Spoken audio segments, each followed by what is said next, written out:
ഇവനാകട്ടെ വെളുപ്പിനെ എണീറ്റ് മീശയും താടിയും ഷേവ് ചെയ്യുവാണ്. എന്നാൽ അടുത്ത സെക്കൻഡിൽ തന്നെ അതെല്ലാം വീണ്ടും വളരുന്നു. അവൻ വീണ്ടും വീണ്ടും ഷേവ് ചെയ്ത് നോക്കുന്നു. എന്നാൽ വീണ്ടും വളർന്നുകൊണ്ടേ ഇരിക്കുവാണ്. വരിയില്ലാത്തത് കൊണ്ട് തന്നെ അവൻ അതേപടി കമ്പനിയിലേക്ക് പോകുന്നു. കമ്പനിയിലാകട്ടെ അവൻ സോഫയിൽ ഇരിക്കുമ്പോൾ അവിടുത്തെ ഫിഷ് ടാങ്കിലുള്ള മീനെല്ലാം അവൻ ഇരിക്കുന്ന സൈഡിലേക്ക് വരുന്നു. അവൻ മാറിയിരുന്ന് നോക്കുന്നു. എന്നാൽ കാര്യമില്ല, അവൻ ഇരിക്കുന്ന സൈഡിലേക്ക് മീൻ വീണ്ടും വരുന്നു. അങ്ങനെ വൈകുന്നേരം അവൻ വീട്ടിൽ പോയി കണ്ണാടിയിൽ നോക്കിയപ്പോൾ അവൻ്റെ താടിയും മുടിയൊക്കെ ഒരുപാട് വളർന്നിരുന്നു. അടുത്ത ദിവസം അവൻ കുളിച്ചിട്ടിറങ്ങിയപ്പോൾ അവിടെ അവൻ ഇട്ട ഡ്രസ്സ് കാണുന്നില്ല. അതിൻ്റെ പകരം മറ്റൊരു പഴയ ഡ്രസ്സാണ് അവിടെ തൂക്കിയിട്ടിരിക്കുന്നത്. ഇനി മുതൽ ഈ ഡ്രസ്സാണ് നീ ഇടേണ്ടത് എന്നൊരു ചെറിയ കുറിപ്പും അതിനോടൊപ്പം ഉണ്ടായിരുന്നു. പക്ഷേ അവൻ അതൊന്നും കാര്യമാക്കാതെ എന്നും ഇടുന്ന ഡ്രസ്സും ഇട്ടുകൊണ്ട് തന്നെ വെളിയിലേക്ക് ഇറങ്ങി. എന്നാൽ പെട്ടെന്ന് തന്നെ അവൻ്റെ ഡ്രസ്സ് അപ്രതീക്ഷമായി.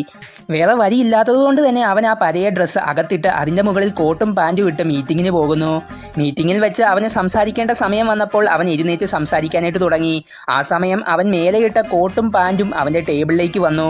അതുമാത്രവുമല്ല, ആ പഴയ ഏൻഷ്യൻ്റ് ഡ്രസ്സാണ് അവൻ ഇപ്പോൾ ഇട്ടിരിക്കുന്നത്. ഇത് കണ്ട് അവിടെ ഉണ്ടായിരുന്നവരെല്ലാം കിടന്ന് ചിരിക്കുവാണ്. അതേസമയം അവിടെ ഉണ്ടായിരുന്ന ജനലിലൂടെ 100-110 കൂടുതൽ ആനിമൽസ് അങ്ങോട്ട് ഇരച്ചങ്ങ് കയറി വരുന്നു.